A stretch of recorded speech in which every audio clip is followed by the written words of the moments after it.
امام حسین رضی اللہ عنہ کو تو دھوکے سے بلایا گیا نا. آپ تو لڑنے تو گئے نہیں تھے. لڑنے کے لیے کون بچوں کو اور فیملی کو لے کے جاتا ہے؟ آپ کو تو باقاعدہ معزز مہمان کے طور پر بلایا گیا تھا کہ حضور آپ آئیں اور آ کر ہمیں بچائیں. ہم یزید کی بیعت نہیں کرنا چاہتے, ہم آپ کی بیعت کرنا چاہتے ہیں. اور آپ پر چونکہ اتنے خطوط آ گئے, اتنی ریکویسٹ آ گئی, کچھ لوگ کہتے نہیں جانا چاہیے تھا. اگر امام حسین نہ جاتے تو وہ کوفے والے قیامت کے دن اللہ کی بارگاہ میں عرض کرتے کہ مولا ہم نے تو امام حسین کو بلایا تھا, وہ نہیں آئے, ہم نے مجبوراً یزید کی بیعت کر لی ان کی ہدایت کے لیے, کیونکہ وہ بلا رہے تھے. آپ جاتے اور آپ نے بہت خوبصورت پلان ترتیب دیا, خطوط آ چکے تھے, ایویڈنسز موجود تھے, مگر آپ نے کراس چیک کرنے کے لیے مسلم بن عقیل رضی اللہ عنہ کو بھیجا کہ آپ جائیے, وہاں جا کر پہلے حالات دیکھیے, پھر آپ بتائیں گے تو ہم آ جائیں گے. حضرت مسلم بن عقیل پہنچتے ہیں, سب لوگوں نے بڑا ویلکم کیا, ہزاروں لوگوں نے آپ کی بیعت کر لی, اور آپ نے خط لکھ دیا امام حسین کو کہ حضور یہاں تو ایوری تھنگ از اوکے, ہر بندہ آپ کے لیے انتظار میں ہے, آپ آئیے.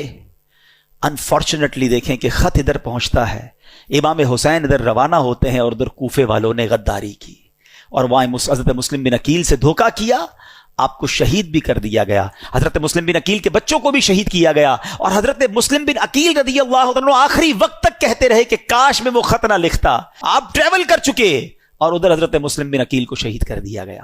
اب آپ جب کربلا کے قریب پہنچتے ہیں اور آپ کو ریزسٹ کیا جاتا ہے, آپ کو انٹرسپٹ کیا جاتا ہے جو یزیدی لشکر تھا. اب یہ لشکر 22,000 کا لشکر ہے. ایک بڑا ریلیونٹ کوسچن ہے کہ 72 لوگ ہیں جن میں بچے بھی ہیں, عورتیں بھی ہیں, ان سے لڑنے کے لیے یا ان کو گرفتار کرنے کے لیے اتنا بڑا لشکر کیوں بھیجا گیا؟ 1,000-2,000 آدمی بھیج دیے جاتے, کیونکہ یہ تو ویل ایکوپڈ بھی نہیں تھے, کیونکہ یہ جنگی ساز و سامان لے کر بھی نہیں گئے تھے, وہ سارے ایکوپڈ تھے, سارے جناب ساز و سامان کے ساتھ آئے تھے. تو جواب یہ ملتا ہے کہ وہ جانتے تھے کہ ان کی رگوں میں شیر خدا کا خون ہے, یہ اتنا آسانی سے ہاتھ نہیں آئیں گے. اگر یہ لڑنے پر آ گئے تو 2-4 ہزار تو مسئلہ ہی کوئی نہیں ان کے لیے ہے. تو اس لیے خوف کے عالم میں 22,000 کا لشکر بھیجا گیا. اور اب ایک بڑا عقیدے کی بات اشارتاً عرض کر دوں گا, جو عقل مند ہیں وہ انشاءاللہ بات کو پک کر لیں گے. کربلا کے میدان میں بھی نماز ہوتی تھی. ہاں, ادھر والے بھی جو تھے نا وہ نمازی تھے, اذان بھی دیتے تھے, کلمہ بھی پڑھتے تھے, اور نماز کے وقت میں نماز بھی پڑھتے تھے. اچھا ہوتا کیا تھا, جب 22,000 لوگوں کی جماعت ہو رہی ہے تو امام حسین کو بھی وہاں چلے جانا چاہیے تھا. کربلا والے جو تھے, خاندان رسول والے, کہ آپ بھی سب جا کے بڑی جماعت میں پڑھ لیں. لوگ کہتے ہیں نا بڑی جماعت نہیں چھوڑنی چاہیے.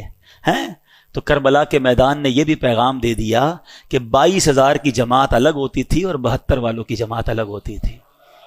ہاں, یہ سمجھ جاؤ کہ امام اگر لاکھوں کا بھی امام ہونا اور دل میں عقیدہ درست نہیں تو امام بھی اس کے پیچھے نماز نہیں پڑھتے تھے. تو یہ عشق والوں کے لیے میسج ہے کہ بے شک جماعت تھوڑی ہو مگر امام عاشق رسول ہونا چاہیے.